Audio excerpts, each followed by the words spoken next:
sources, corpus, archives, cadre de recherche, euh, données, méthodes, outils méthodologiques. Et ben, tous ces termes appartiennent à ce que proprement il faudrait appeler l'épistémologie. Et aujourd'hui, on se retrouve pour parler précisément de l'épistémologie des sciences sociales. Moi, je vais m'occuper du volet linguistique. Et donc, je vais parler de cette discipline. Je préfère l'appeler discipline car ni le mot science ni le mot art me conviennent. Et vous allez voir pourquoi. Donc, je vous propose de l'appeler discipline tout court. Donc, de cette discipline qui est à la fois très ancienne et assez récente. Ancienne dans la mesure où les problèmes linguistiques ont toujours été des problèmes autour desquels on s'est beaucoup interrogé, déjà dans un passé très ancien. Hein. Avant Socrate,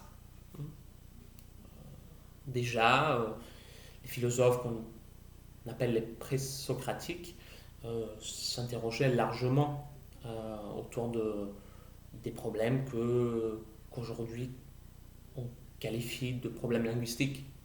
Et ensuite Platon, Aristote.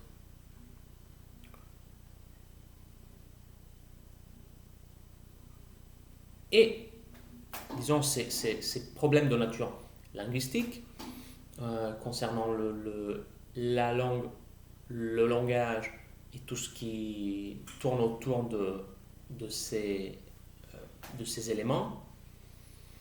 Donc ces problèmes sont arrivés jusqu'à nous et aujourd'hui on se les pose encore de la même manière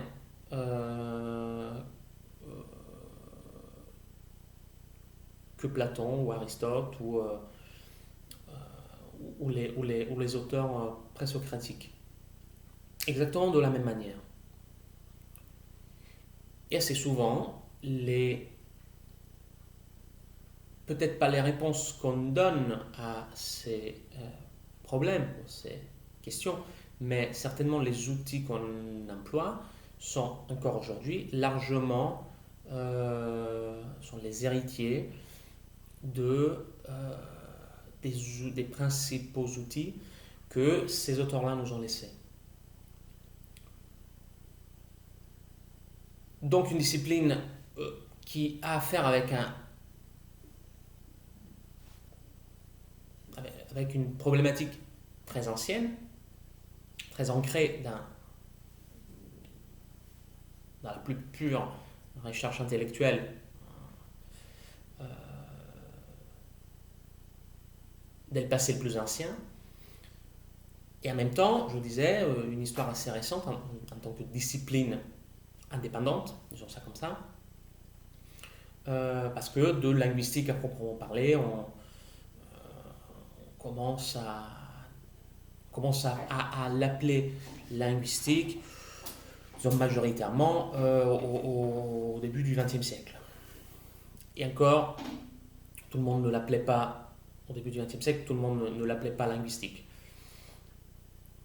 Donc, du point de vue du statut, si vous voulez, linguistique est une discipline très récente, enfin, un statut indépendant, mais en tant que questionnement intellectuel, c'est une discipline très très ancienne.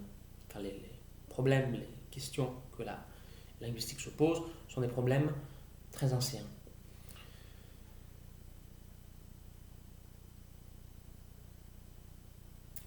La linguistique, non seulement n'a longtemps pas été une discipline indépendante, euh, mais elle a même, en tant que discipline, en tant que, oui, elle a été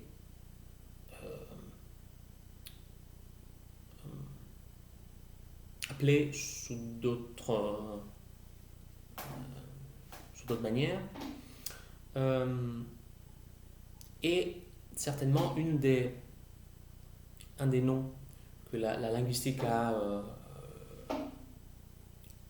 appris, un, un des noms sous lesquels la linguistique a été présentée le long des siècles derniers, est certainement celui de logique. De logique. On pourrait même dire qu'à un moment donné de notre histoire, disons certainement entre le bas Moyen Âge et le siècle d'or, la linguistique, ce qu'on appelle aujourd'hui linguistique, était appelée tout court logique. Et la logique des auteurs du bas Moyen Âge ou encore des auteurs de Port-Royal par exemple, était une... Donc ce type de, si vous voulez, de réflexion était l'héritière de la réflexion ancienne des Grecs anciens. Donc, nécessairement, cette réflexion que l'on associe à Platon et à Aristote. Et la vérité est que quelqu'un comme Guillaume d'Occam ou son disciple Adam d'Angleterre étaient deux auteurs qui ont perpétué une certaine façon de faire qui, encore aujourd'hui, est, me semble-t-il, la façon de faire principale de notre discipline, de la linguistique. Quelle est cette façon de faire? Et pourquoi cette façon de faire nous intéresse? Cette façon de faire nous intéresse parce que cette façon de faire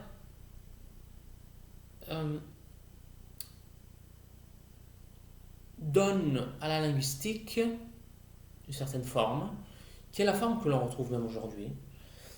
Et c'est une forme qui se situe au cœur de nos problématiques. Et, si vous voulez encore plus, au cœur de la problématique d'aujourd'hui, à savoir l'épistémologie. L'épistémologie des sciences sociales, et dans mon cas, l'épistémologie de cette discipline qu'est la linguistique. Donc, Guillaume d'Occam écrit une œuvre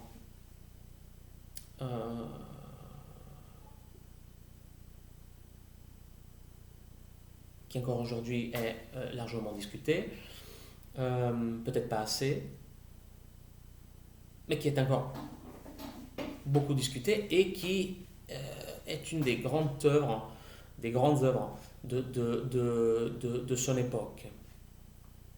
Et cette œuvre qu'est la Summa Logicae, la Summa Logicae, somme de logique, est entre autres un traité linguistique très puissant. Et à un moment donné, un des disciples de Guillaume d'Occam, Adam d'Angleterre, qui a été son disciple à Oxford, en Angleterre précisément, et qui ensuite a pris la place de Occam de Guillaume d'Occam au même endroit, donc, dans la même école, hein, d'Oxford. Et ben, Adam d'Angleterre, à un moment donné, dans une des éditions successives de la Summa Logicae, Adam d'Angleterre écrit un prologue où il résume, si vous voulez, en quelques mots, toute l'aventure intellectuelle de la Summa de Guillaume d'Occam. Et ce qui est évident, c'est que la somme de logique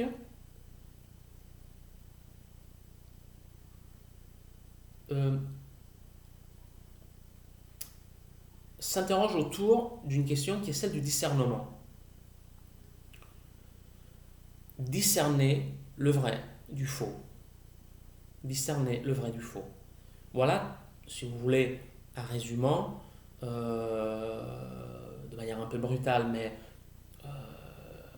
absolument pertinente. Voilà le sens profond de toute l'aventure intellectuelle de Guillaume d'Occam dans la Summa Logicae. Discerner le vrai du faux. Discerner le vrai du faux. La linguistique, qu'on appelait logique à l'époque, doit discerner le vrai du faux, doit permettre aux hommes qui la pratiquent de discerner le vrai du faux. Donc, comprenez bien, la linguistique, la logique, j'emploie les deux de façon interchangeable, dans ce cas, dans le cas que nous observons maintenant, la linguistique ou la logique ont une mission spécifique,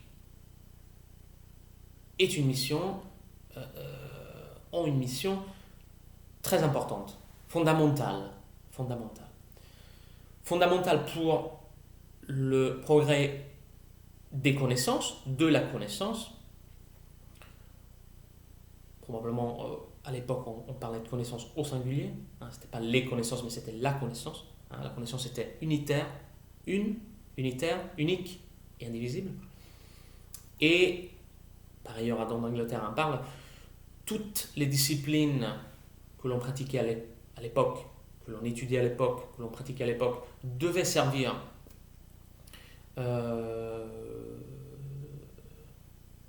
cette mission qui était le progrès, au fait de faire progresser la connaissance du monde et de Dieu, bien sûr.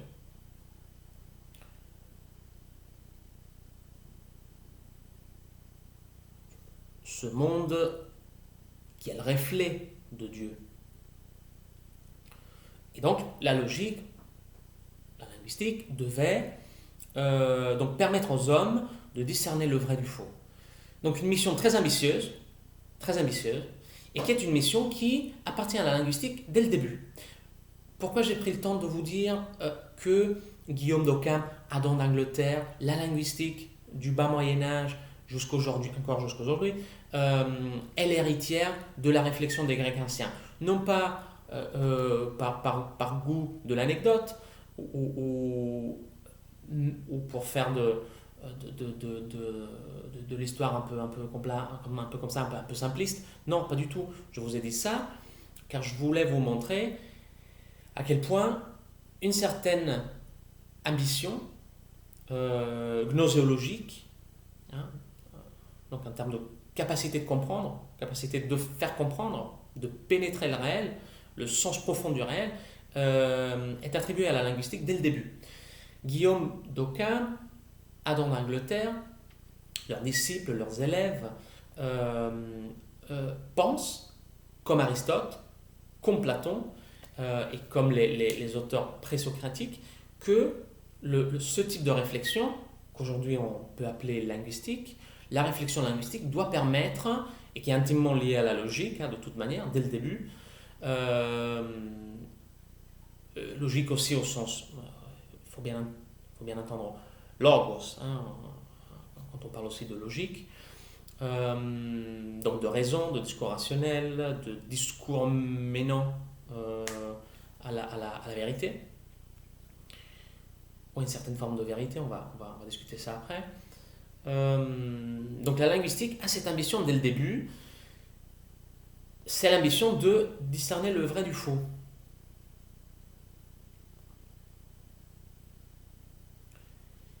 Mais pourquoi faudrait-il discerner le vrai du faux?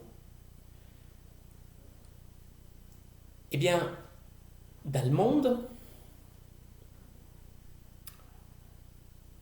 euh, le vrai et le faux se mêlent. Dans le monde, on ne retrouve pas clairement le vrai d'un côté et le faux de l'autre. Le vrai et le faux sont dans des rapports complexes. Il faut donc discerner le vrai du faux. Parce que le vrai mène vers la connaissance, la vraie connaissance, une forme de vraie connaissance, le salut, l'adhésion à Dieu, hein, la réunion avec Dieu, et ainsi de suite. Alors que le faux nous éloigne de nous-mêmes en tant que forme ressemblante à Dieu,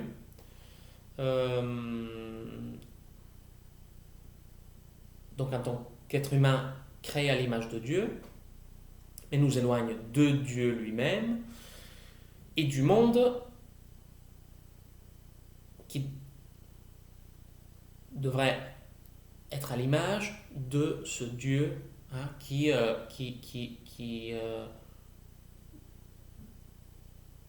l'essence profonde de ce monde. Donc, suivre le faux signifie s'éloigner de Dieu, s'éloigner de la vérité, s'éloigner de notre nature même. Suivre le vrai signifie embrasser cette nature, revendiquer cette nature, pratiquer cette nature et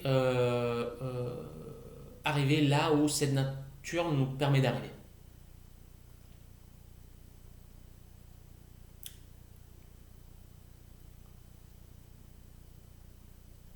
Et même si Platon ne parlait pas euh, de Dieu au sens chrétien, bien évidemment, même si Platon ne parlait pas de ça, quand on lit les œuvres plus proprement logiques ou linguistiques, enfin les passages plutôt, plus proprement linguistiques ou logiques de Platon, on se rend compte que le rapport n'est certainement pas Dieu, homme, Dieu, mais c'est un rapport du même genre, de la même nature. C'est un rapport métaphysique.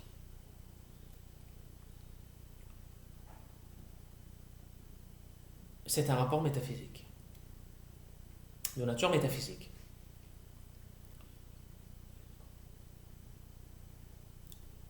Donc, Platon ne parle pas de Dieu, parle de bien, assez souvent.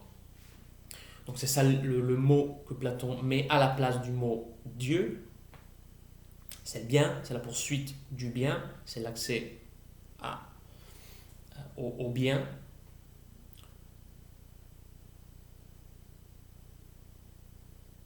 Mais si vous voulez, et c'est ça qui m'intéresse aujourd'hui, le rapport entre le bien et Dieu d'un côté et le monde et les êtres du monde qui connaissent ou qui doivent aller ou qui veulent aller vers le bien ou vers Dieu et trouvent déjà chez Platon et ensuite retrouve chez Occam un médium qui est le médium linguistique. Donc, la linguistique et ses outils ont été, étaient et sont toujours le médium qui nous permet d'accéder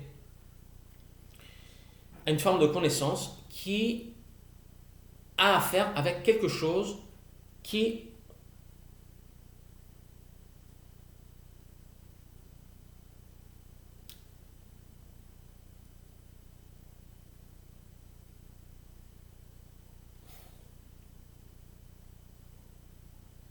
qui est dans un, qui est dans un certain rapport avec le monde même, mais qui est néanmoins séparé.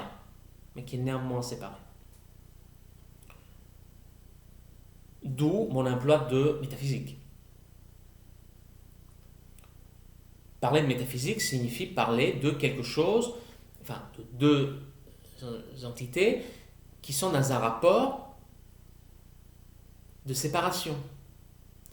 De séparation et de supériorité de l'une par rapport à l'autre. Platon parlait en termes de rapport de modèle-copie. Occam parle en termes de rapport entre Dieu et l'homme qui est à son image. Mais dans un cas comme dans l'autre, le rapport est un rapport métaphysique. Métaphysique. À savoir, il y a une séparation entre les deux dimensions et il y en a une qui est clairement supérieure à l'autre. Et ceux qui appartiennent à la dimension inférieure, toujours les hommes doivent prendre un certain chemin pour se rapprocher de cette dimension dont ils sont quelque part les héritiers, mais dans un rapport d'héritage complexe. Donc ces hommes qui participent quelque part de la nature métaphysique de ce qui appartient à ces dimensions supérieures et vers laquelle on tend, tendre à quelque chose. Donc les hommes qui sont en relation avec cette dimension supérieure et en même temps, cette dimension demeure séparée de la dimension inférieure qui est celle des hommes. Mais les hommes ont dans cette aventure des outils formidables qui sont les outils linguistiques.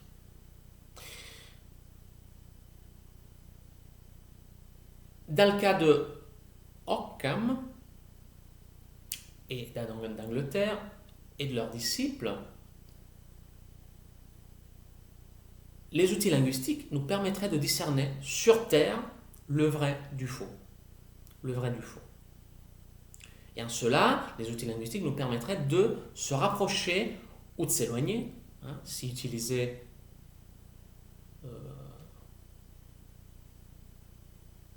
peu savamment,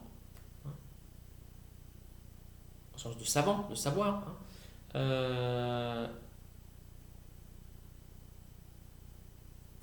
de nous rapprocher ou de nous éloigner de Dieu. Donc l'ambition de la linguistique, de cette réflexion qu'aujourd'hui on appelle linguistique, naît avec le savoir même, naît avec la philosophie, naît avec le savoir, naît avec la réflexion.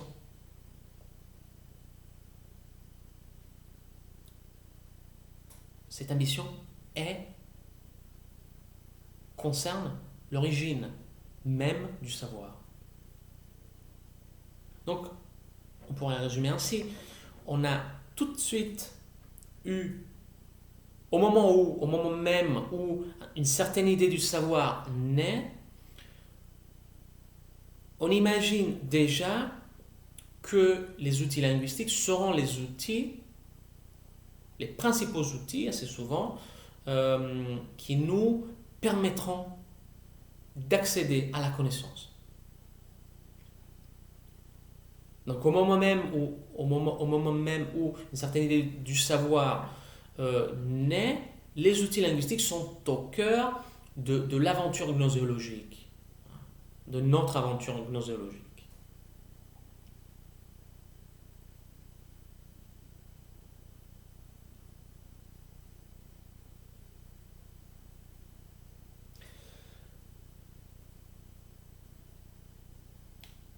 depuis une vingtaine de minutes, je vous répète que Guillaume d'Occam, avant d'Angleterre, pensait que la logique et les outils linguistiques, ce qu'on appelle aujourd'hui les outils linguistiques, nous permettraient de discerner le vrai du faux. Et que cette idée était au cœur de la Summa Logicae de Guillaume d'Occam. Ce monument,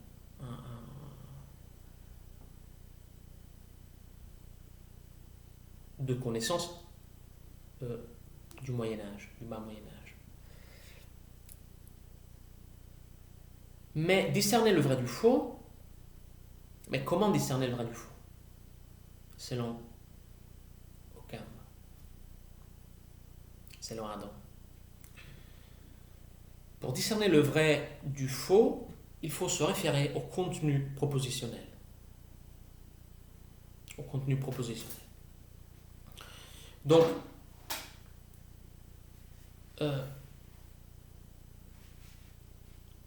vous prenez une proposition. Aujourd'hui, on pourrait dire phrase ou énoncé. Énoncé est la forme la plus courante en linguistique moderne. Phrase est plutôt un concept plutôt grammatical, si vous voulez. C'est les grammairiens qui utilisent aujourd'hui de préférence phrase ou proposition. Les linguistes, les sémanticiens, disons, ou les pragmaticiens préfèrent la forme énoncée. C'est un choix, il n'y a pas un choix qui repose sur des raisons assez solides, mais comme toute raison peut l'être, mais voilà, c'est un choix. Je ne suis pas là pour défendre ce choix, je vous dis juste que c'est un choix. On ne va pas interroger ça aujourd'hui. Donc discerner le vrai du faux en partant du contenu propositionnel. Le contenu propositionnel est ce qui est dit.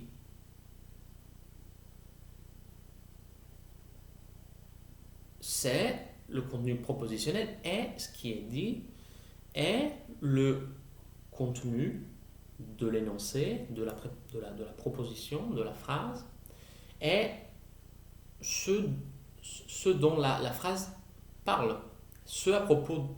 Voilà.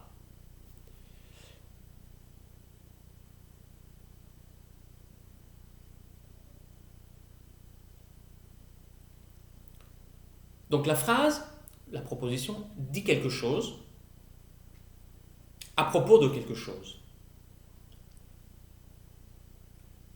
Dans la perspective de Occam, le contenu propositionnel est ce quelque chose qui est dit à propos de quelque chose. Et ce dont on parle, ce dont on dit quelque chose, est quelque chose du monde.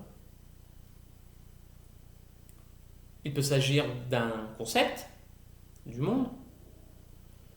Donc on peut parler d'un sujet du monde, d'un concept du monde, d'une idée, d'une théorie, d'une réflexion, d'une opinion, et dire quelque chose de cette opinion, de cette réflexion, de cette théorie. Voilà. Donc le contenu propositionnel dans ce cas-là serait ce qu'on dit de cette théorie, de ce concept, de cette réflexion. Ou on pourrait parler de quelqu'un ou de Dieu. Donc soit on parle d'un des êtres du monde, soit on parle de l'être premier, Dieu, et on dit quelque chose de lui.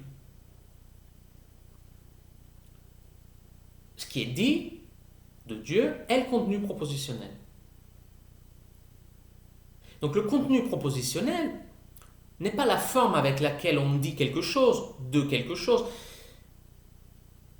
mais il s'agit, le contenu propositionnel est proprement ce qu'on dit de quelque chose. Certes, le contenu propositionnel a toujours une certaine forme, mais quand on regarde le contenu propositionnel, pour discerner le vrai du faux, on ne regarde pas la forme elle-même. On regarde ce qui est dit de quelque chose ou de quelqu'un.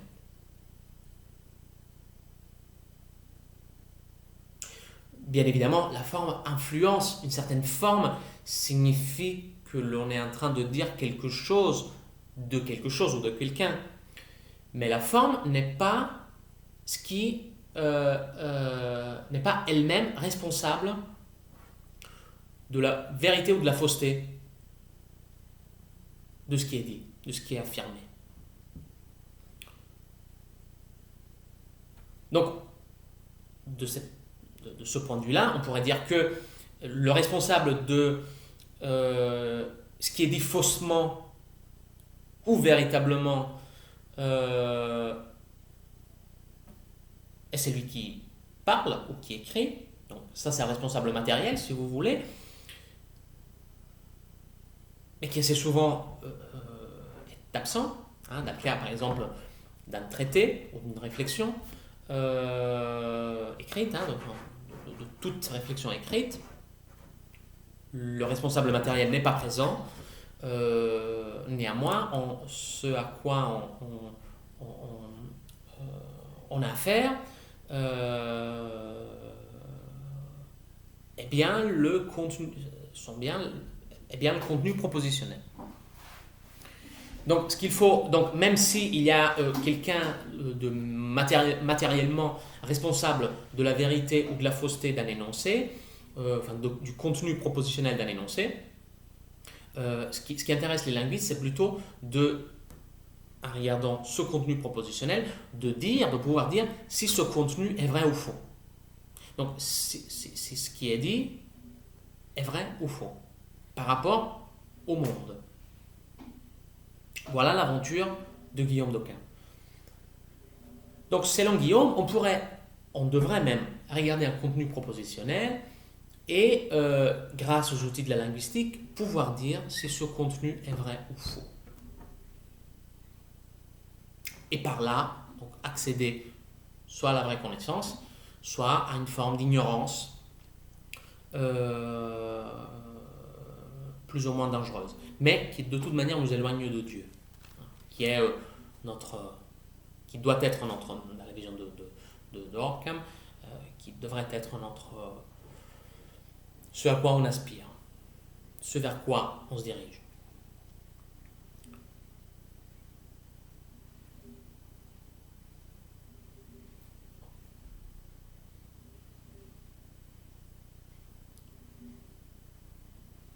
Mais je vous disais aussi que,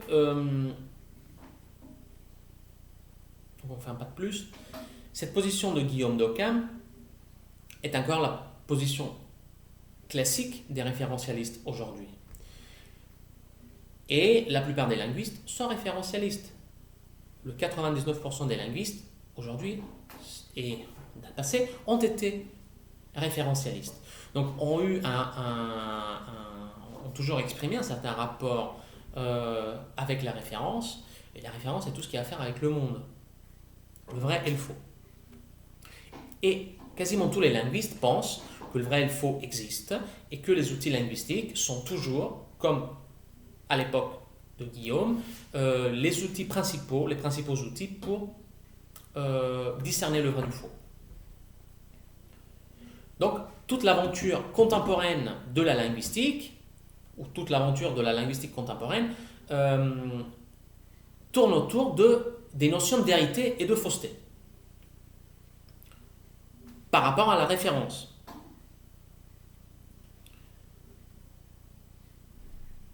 Et toute l'aventure des linguistes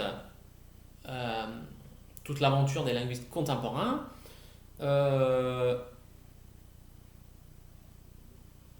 est nourrie d'une confiance très forte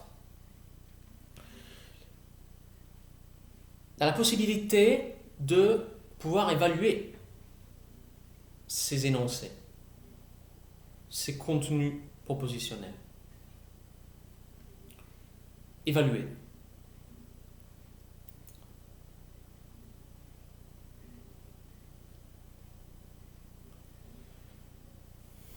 On arrive maintenant, donc qu'est-ce qu'on a appris jusqu'ici? Qu'est-ce qu'on a compris de la linguistique? Que la linguistique a affaire avec des énoncés des phrases, des propositions, quelque chose qui est dit à propos de quelque chose d'autre, et qu'un élément essentiel est le contenu propositionnel. Pour la plupart des linguistes, donc un élément essentiel pour la plupart des linguistes est le contenu propositionnel. Et qu'à partir de ce contenu propositionnel, on doit pouvoir accéder soit à la vérité, soit à la fausseté. À la vérité, à la fausseté de ce qui est dit, mais aussi à la vérité, à la fausseté tout court.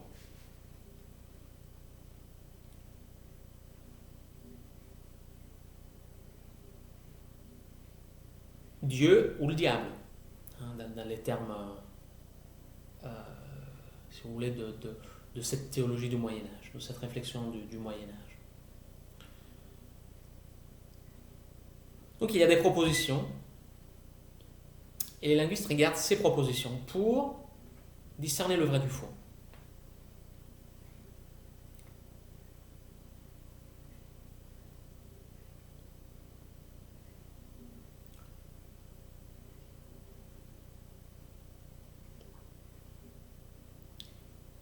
Et le linguiste possède,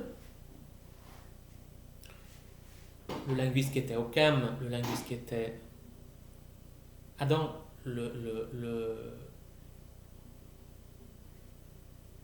et les linguistes contemporains possèdent cette confiance dans la possibilité d'évaluer le contenu propositionnel.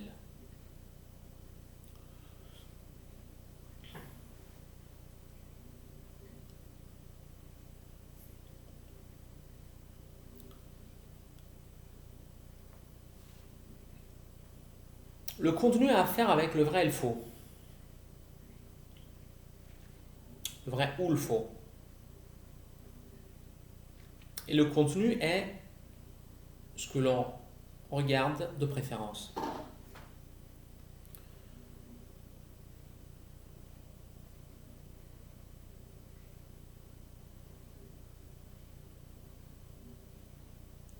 Pour la plupart des linguistes, le contenu propositionnel est ce qui nous permet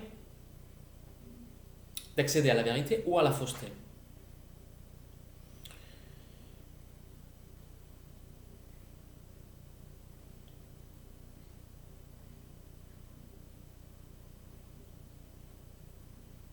Mais maintenant, une question se pose.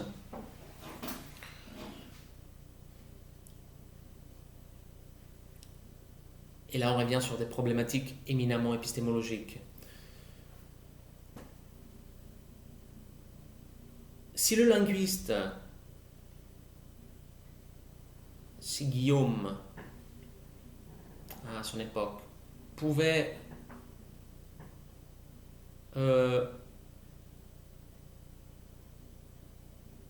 parler dans ces termes-là, c'est parce que Guillaume, ou les linguistes contemporains, pensent, les deux pensent, et le linguiste contemporain pense, le linguiste qui était Guillaume et le linguiste contemporain pensent, tous les deux, que le contenu propositionnel est quelque chose qui existe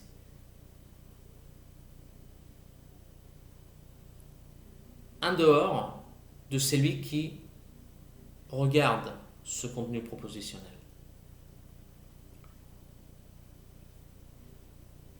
Et ce geste de regarder le contenu propositionnel, déjà le simple fait de regarder ce contenu signifie qu'il y a une croyance très très forte à la base de ce geste, la croyance dans laquelle le fait de croire, de pouvoir, le fait de croire que le contenu propositionnel et celui qui observe, qui regarde le contenu propositionnel, qu'entre les deux choses existe une différence. Que les deux choses sont séparées.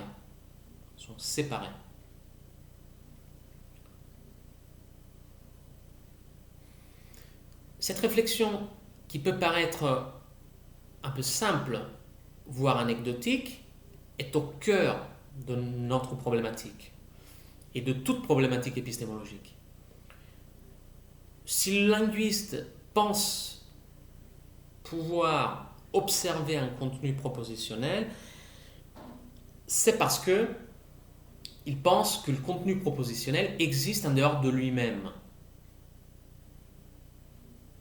En dehors de lui-même. Le contenu est extérieur. Est extérieur. Se trouve ailleurs. Et a avec le linguiste, qui est l'être qui connaît à ce moment, à ce moment-là, c'est l'être qui connaît, le linguiste, mais entre l'être qui connaît et l'objet de la connaissance, il y a une distance, qui est celle qui nous permet de pouvoir regarder cet objet, et de le regarder d'une certaine manière. Donc, il y a quelque chose qui est extérieur à l'être qui connaît, le contenu propositionnel, mais qui est censé nous dire quelque chose à la fois du monde dans lequel l'être qui connaît, à la fois du monde dans lequel l'être qui connaît se trouve,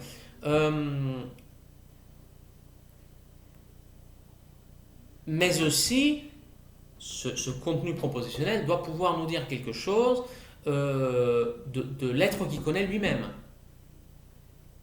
Donc le contenu propositionnel qui est extérieur à l'être qui connaît doit pouvoir informer l'être qui connaît, donc apprendre à l'être qui connaît quelque chose à propos du monde dans lequel l'être qui connaît se déplace, bouge, évolue, mais aussi à propos de lui-même.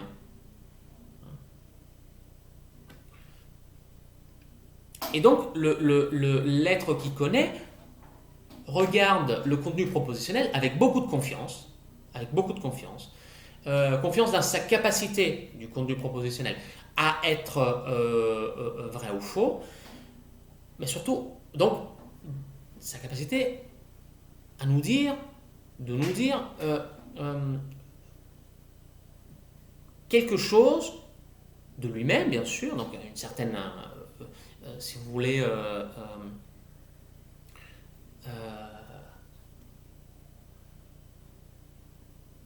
donc le contenu propositionnel a un caractère loquace, dit quelque chose, ne se cache pas, et il nous apprend quelque chose à propos de nous-mêmes et du monde dans lequel nous vivons, nous évoluons.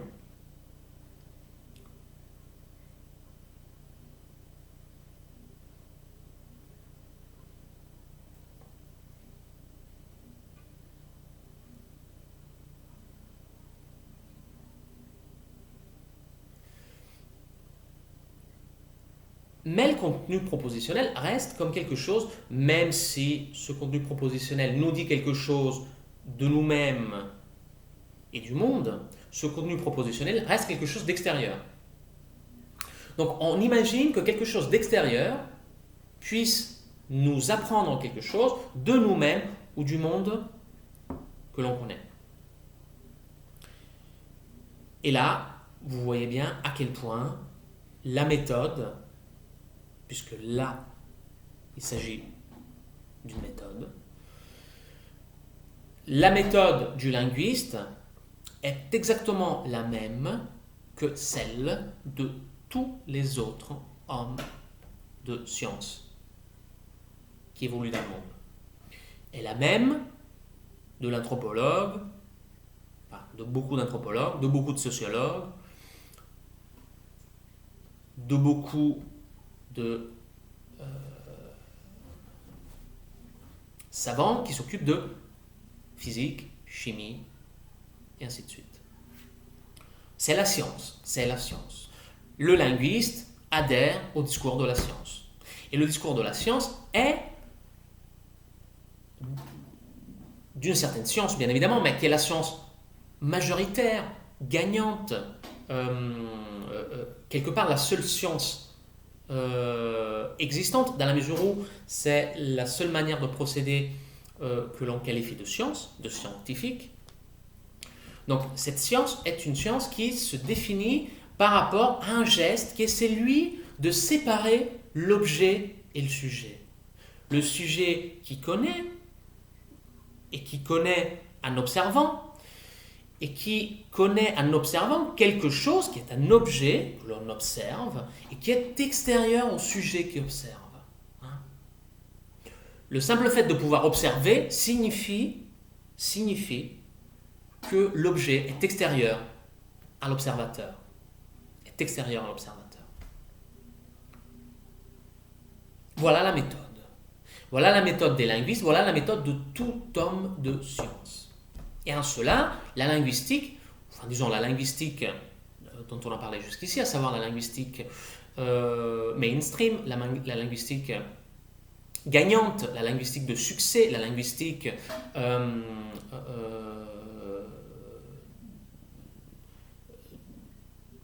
qui est pratiquée majoritairement aujourd'hui, cette linguistique-là, en ce sens, cette linguistique-là est profondément scientifique. Profondément scientifique. Elle appartient à ce grand discours qu'est la science. Donc la linguistique est pour le coup, vous voyez, au début, je m'étais posé la question, qu'est-ce que c'est que la linguistique? S'agit-il d'un art, d'une science ou d'une discipline? Moi, j'ai préféré l'appeler discipline parce que moi, personnellement, malgré le fait que je sois un linguiste, je n'adhère pas à ce discours de la science, on verra pourquoi, mais le 99% des linguistes adhèrent à ce discours et sont des hommes des hommes de science à part entière. Donc, cette linguistique, la linguistique, la grande linguistique jusqu'aujourd'hui, a toujours été une linguistique scientifique.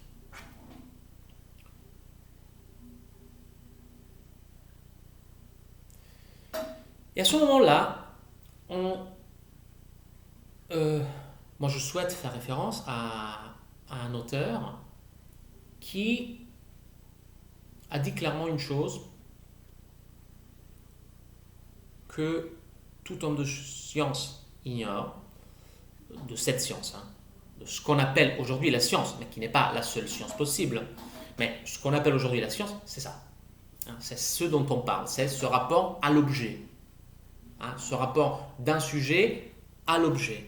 Et donc, la séparation, hein, cet a priori selon lequel, immuable, hein, c'est un a priori immuable, selon lequel le sujet et l'objet que le sujet observe sont séparés, radicalement séparés. Radicalement séparés. Et c'est précisément parce qu'ils sont séparés, qu'on postule qu'ils sont séparés, que le sujet peut se revendiquer en tant que sujet et l'objet est relégué, est posé en tant qu'objet. Donc c'est uniquement en raison du fait que l'on postule que ces deux éléments-là, avant même d'être celui qui observe et ce qui est observé, avant même d'être ces deux choses-là, les deux éléments sont déjà séparés. C'est cette séparation qui permet ensuite de qualifier l'objet d'objet et le sujet observant, de sujet observant. Mais la séparation préexiste. Ça, c'est l'a priori. C'est pas quelque chose que l'on observe, cette séparation, c'est quelque chose que l'on postule pour pouvoir observer l'objet d'une certaine manière et pour pouvoir assigner au sujet cette qualité d'observation que on lui assigne après avoir postulé la séparation des deux éléments. Mais là, je veux faire référence à un auteur qui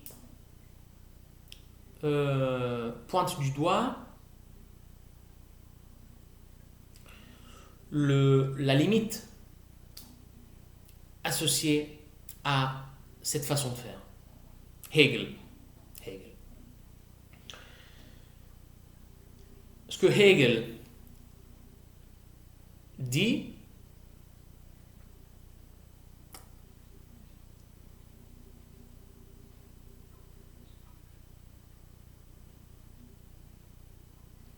pourrait être formulé ainsi.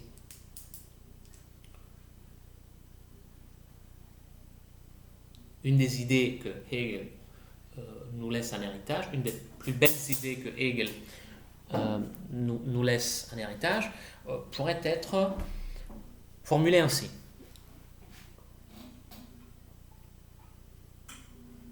Si la méthode est censée nous accompagner vers la vérité, c'est ce que la science pense, toute science et tout homme de science pense, si la méthode est censée nous accompagner vers la vérité,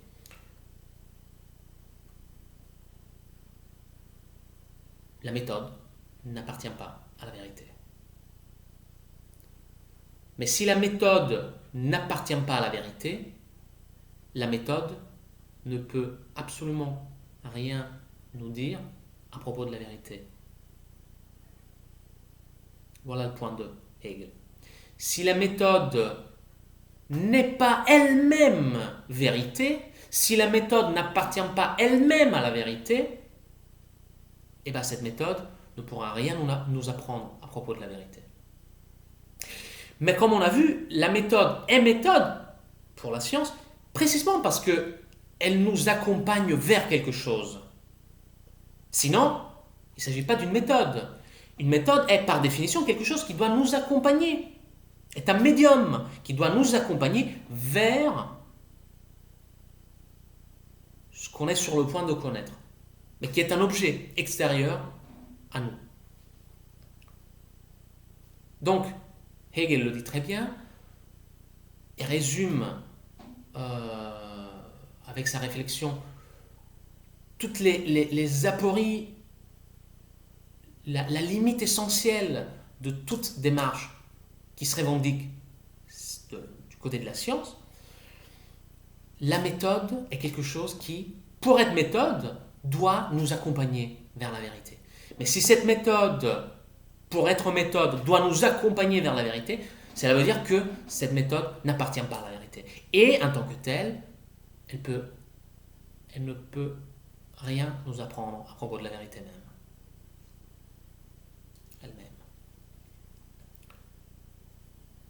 Et ça, c'est la limite contre laquelle toute science, toute opération scientifique se heurte et meurt dans son pouvoir de compréhension. Toute science reste en dehors de la vérité. Et ça, c'est ce que la pensée philosophique profonde nous a appris. Mais cette idée qui vient de la philosophie, de la grande philosophie, cette idée est une idée que les épistémologues, donc ces intellectuels, assez souvent ces hommes de science, et qui se revendiquent du côté de la science et qui ont affaire avec on verra après, les données scientifiques tous les jours. Donc, ces hommes de science qui sont assez souvent les épistémologues, parce que par moments les épistémologues peuvent être aussi des philosophes, et non pas des hommes qui ont affaire avec la science, ont affaire directement, je veux dire, avec la science. Ce que les épistémologues ont reçu de la position de Hegel est très frappant. Je pense notamment à un épistémologue qui est Paul Feyerabend. Et bien Paul Feyerabend qui à l'origine était viennois. Il est né en 1924 à Vienne, et qui est un élève de Popper, de Karl Popper. Feyerabend, dans un texte de 1975, qui est à mes yeux le texte central, si vous voulez, de l'épistémologie moderne, et un des textes principaux de l'épistémologie tout court. Ce texte est Against Method, c'est un texte que Feyerabend a écrit en anglais. Dans Against Method, Feyerabend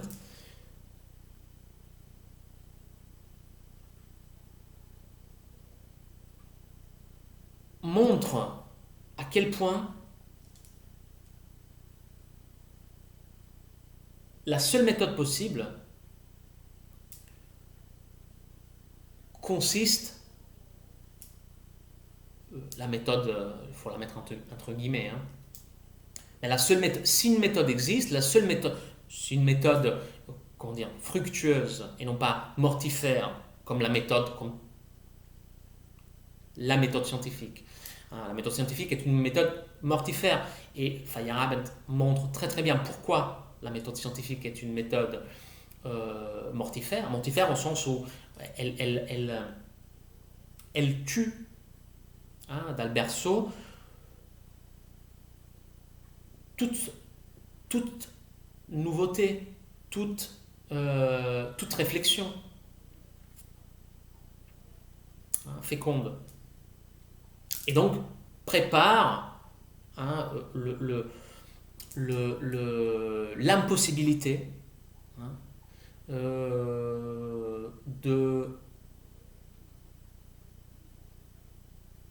d'aller plus loin dans les résultats de la réflexion scientifique. Donc, la seule méthode possible est une méthode qui se déploie en suivant un seul principe, qui est celui de anything goes. Anything goes.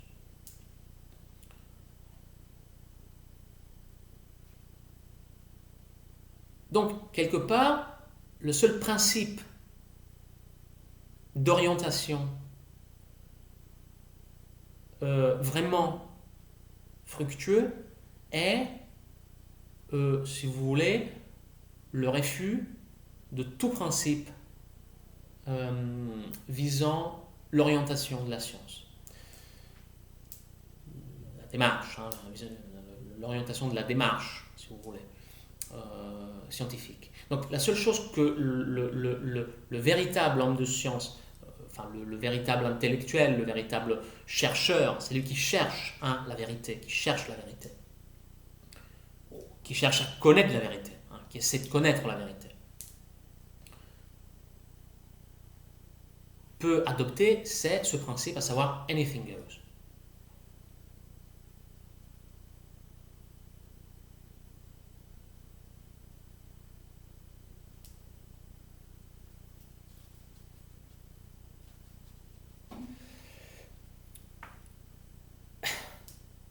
Chercher la vérité. Chercher la vérité,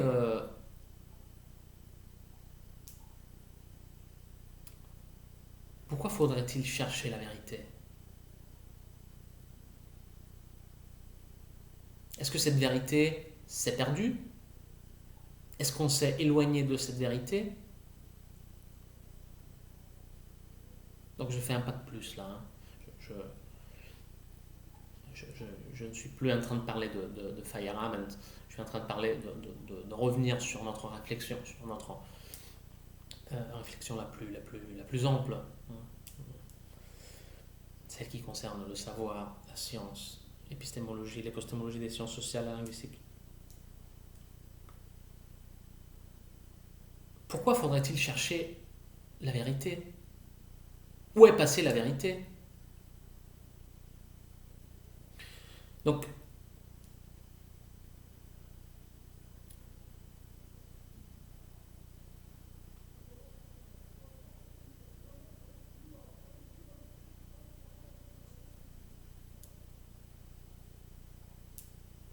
Feyerabend devait encore défendre le savoir de la science. Devait défendre le savoir de la science. Protéger le savoir de l'attaque de la science. Parce que la science, d'où le sous-titre de Against Method, qui fait référence à l'anarchie, une forme d'anarchie, de théorie anarchique ou anarchiste de la connaissance. Donc Feyerabend devait défendre le savoir des attaques de la science. De cette science qui, et encore aujourd'hui c'est exactement la même démarche, et donc la même menace qui pèse sur le savoir. Donc la menace que la science porte, adresse au savoir, et qui est une menace qui voit le savoir comme toujours sur le point d'être étranglé par la science, par les règles méthodologiques que la science impose à ses acteurs, aux hommes de science, dans leur démarche, et qui ne fait que produire chez les hommes de science cette attitude meurtrière vis-à-vis du savoir.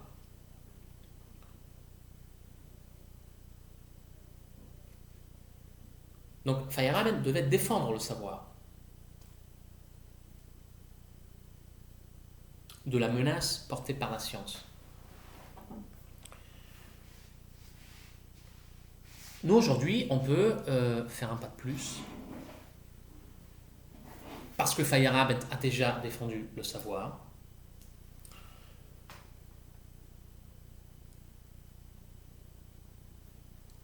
Et on peut se poser la question directement. Donc, la question est de savoir où est passée la vérité. Pourquoi faudrait-il chercher la vérité?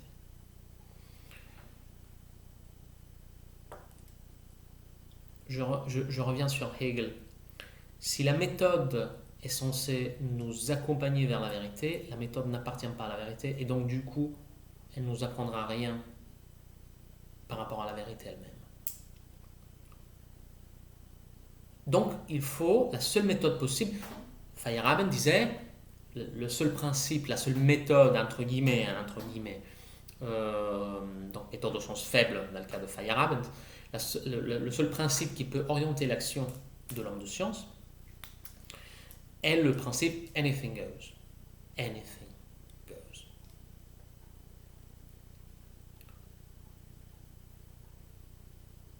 Mais aujourd'hui, on peut rajouter que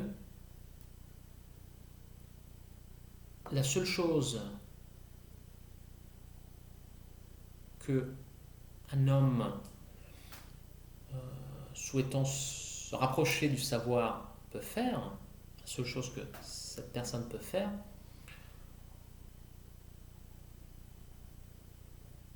c'est de pratiquer le savoir. La seule chose qu'un homme visant la vérité peut faire, c'est de rester dans la vérité. De rester dans la vérité. Pourquoi je dis ça? Parce que l'homme, tout homme, y compris les hommes de science, se trouve déjà à l'intérieur de la vérité. Et la seule chose qu'ils peuvent faire,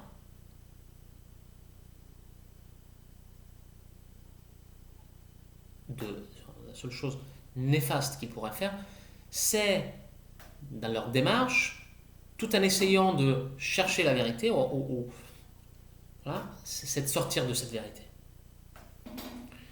Mais ce que la linguistique non référentielle, non référentialiste, une linguistique qui est en train de naître, maintenant, ici,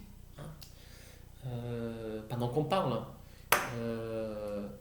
une linguistique qui est une matrice référentialiste, structuraliste, pardon, et qui pense que les mots ne renvoient qu'à des mots, et que donc les mots s'organisent en système, hein,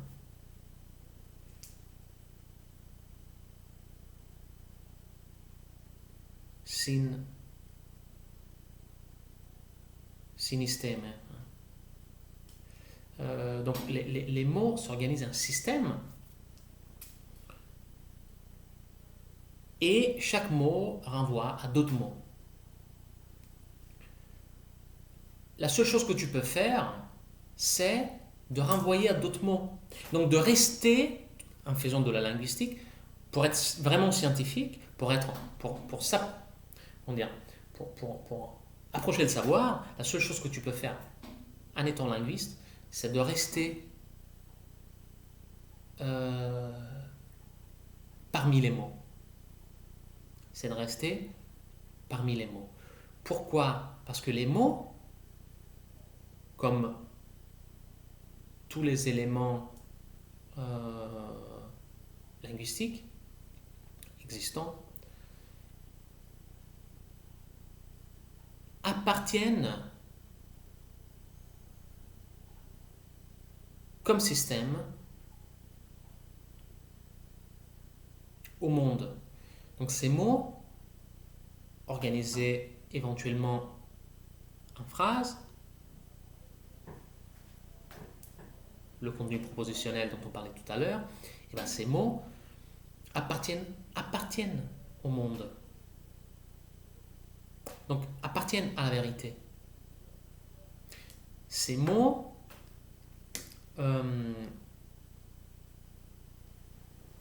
sont la vérité. Ces mots sont la vérité.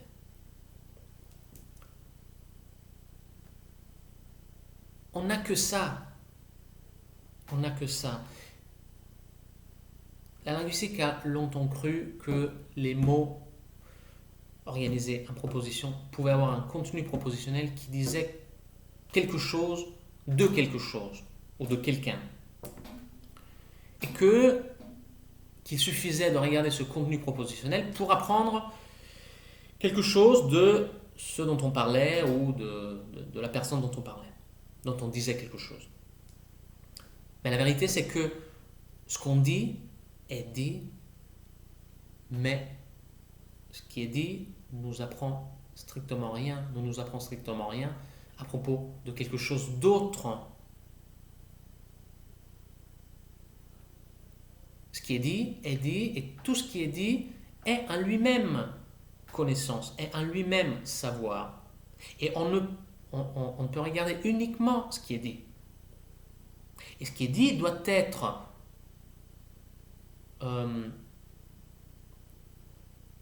si vous voulez, décrit, même si ce n'est pas une description, il ne s'agit pas d'une vraie description, mais là, pour le coup, le langage me fait défaut, nous fait défaut. Ce qui est dit ne peut être décrit que dans les termes de quelque chose qui est en rapport avec les autres mots de la langue.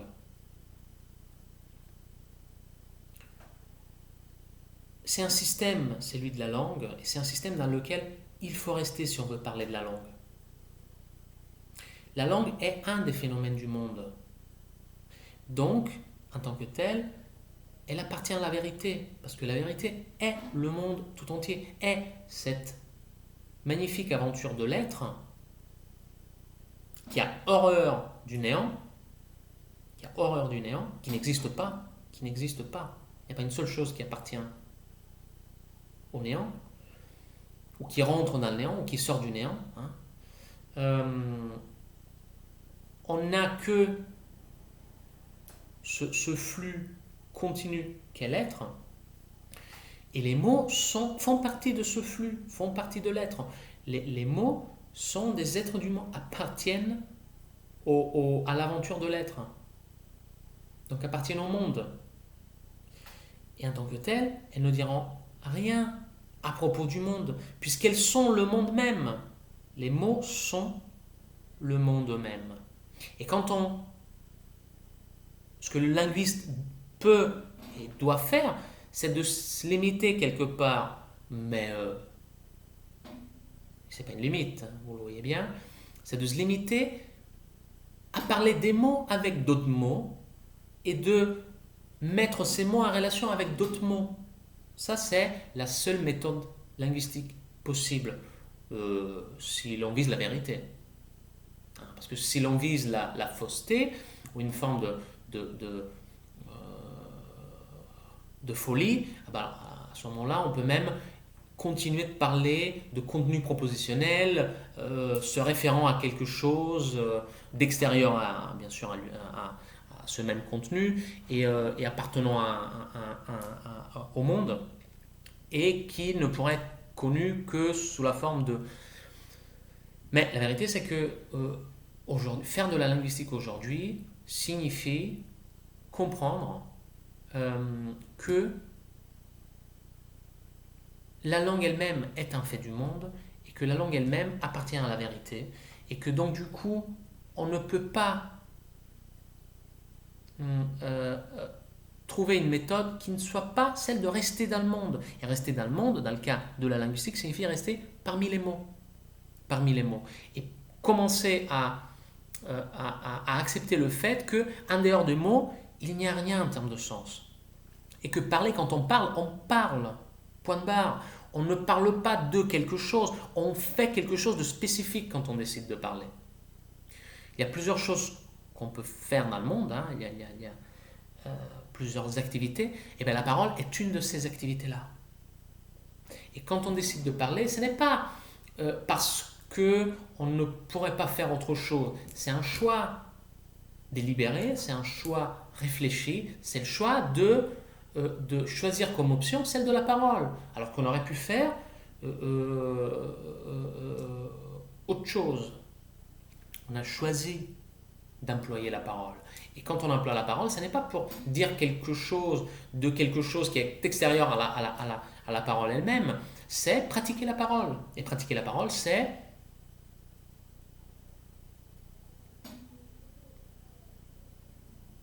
rester et vivre dans le système linguistique. Du coup,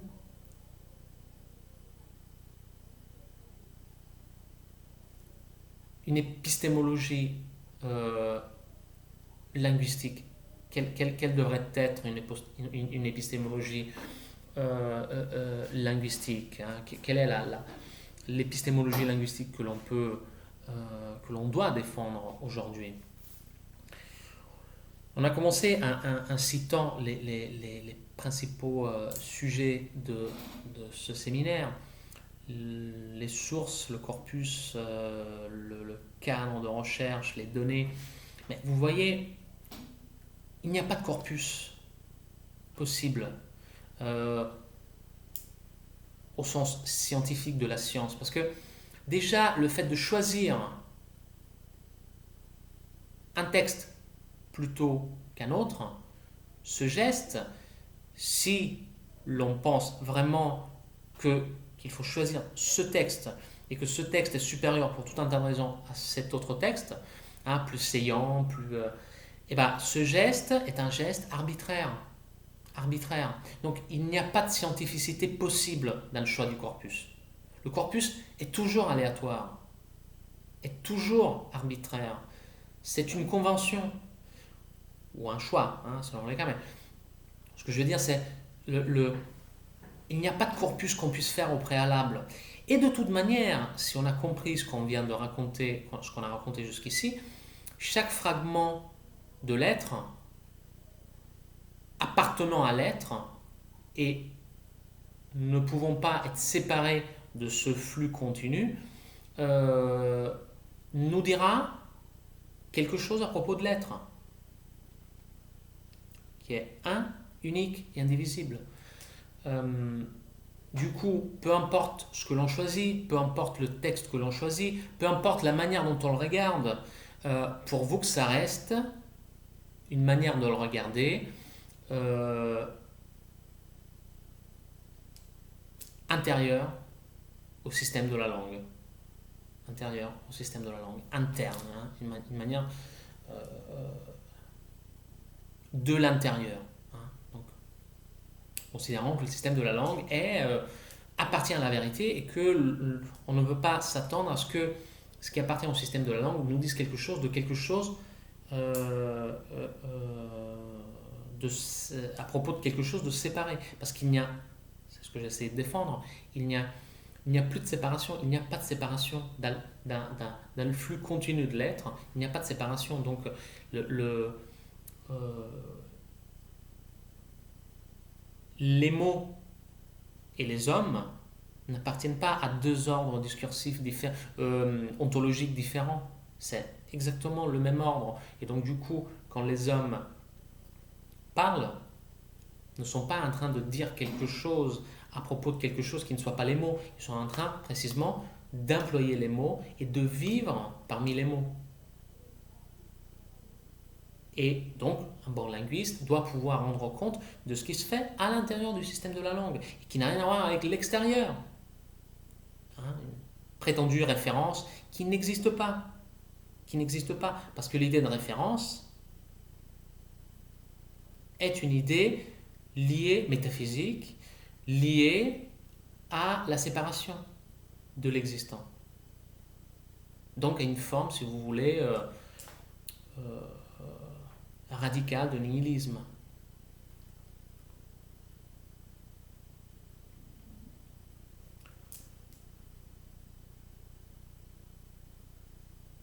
Même l'idée de donner, qui est à la base de toute démarche de ce qu'on appelait jusqu'ici la science gagnante, la science actuelle.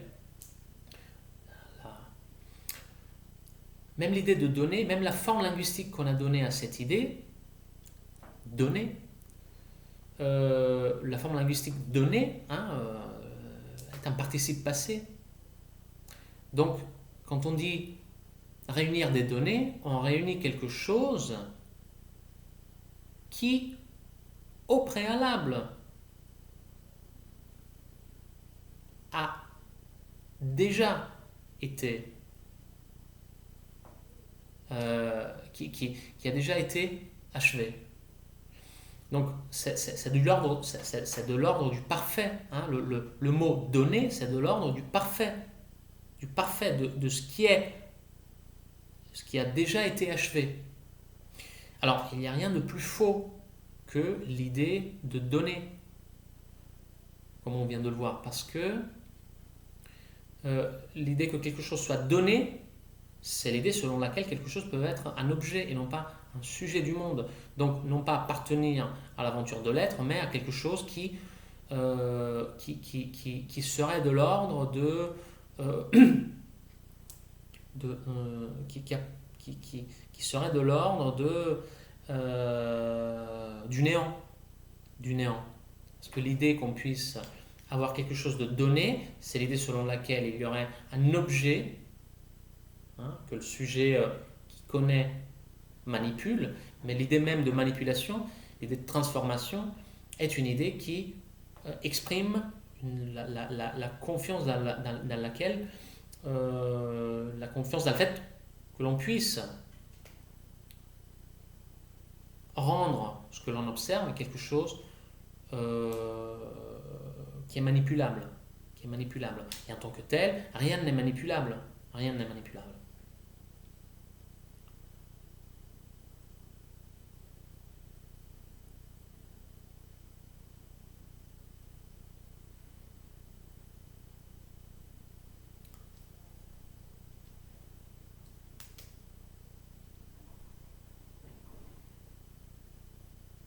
Donc pour un linguiste aujourd'hui, et je vais conclure mon intervention,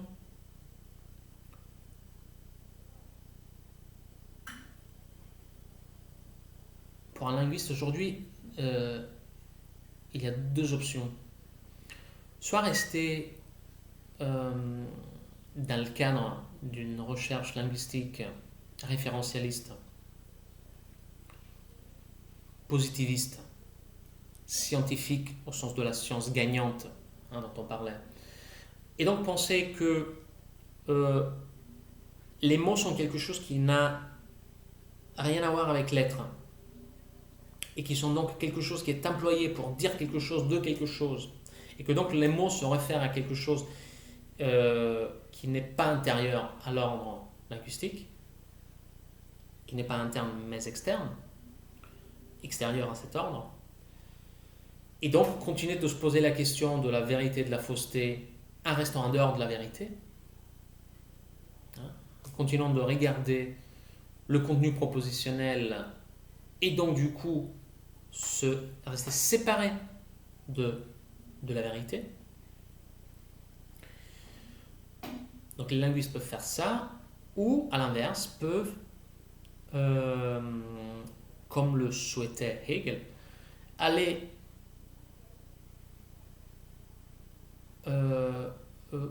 pratiquer la linguistique d'une autre manière, à savoir en restant dans la vérité et en considérant tous les mots comme appartenant à l'ordre de la vérité.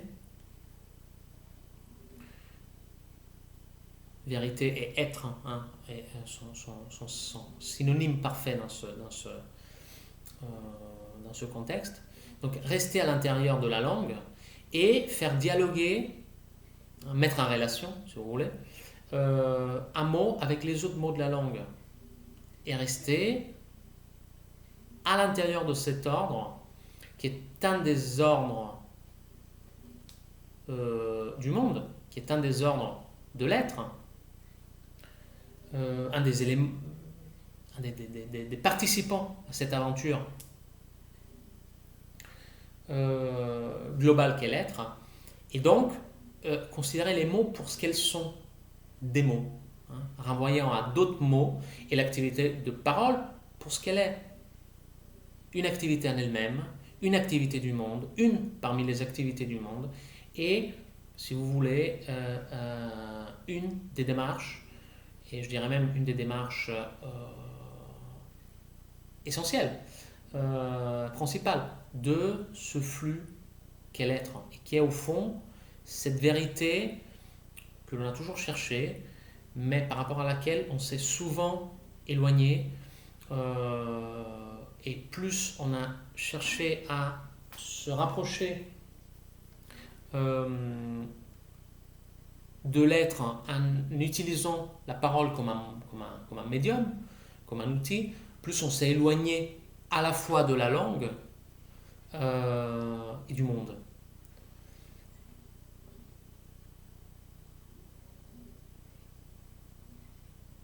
À chaque fois qu'on a pensé pouvoir demander à la langue d'être la méthode,